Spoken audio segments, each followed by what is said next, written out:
हाँ दोस्तों, एक कजरी लेके आई हूँ। आप लोग ज़्यादा से ज़्यादा शेयर करना, लाइक सब्सक्राइब, चैनल को आगे बढ़ाए, प्यार दुलार देना। रेलिया रो कटी कट के बाबू हम बनारस जावना। रेलिया रो कटी कट के बाबू हम बनारस जइबे ना। हम बनारस जइबे ना। हम बनारस जइबे ना। रेलिया रो कटी कट के बाबू हम बनारस जाबैना।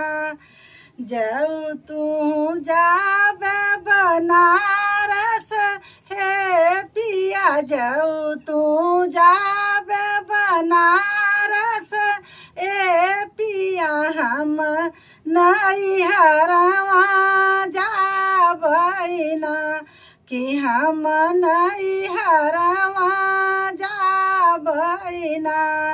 हमारे भैया के बोलवाई द, हम नैहरवा जाबैना। रेलिया रो कटी कट के बाबू हम बनारस जाबैना। रेलिया रो कटी कट के बाबू हम बनारस जाबैना। जाऊ तू जाबे बनारस हे पिया, हम नैहरवा जाबैना कि हम नैहरवा जाबैना। जाऊ तू जा अभी नैहरवा ये धन, जाऊ तू जाबू नैहरवा ना। जेतना लागल मोर रुपैया ओतना दई के जाइउ ना।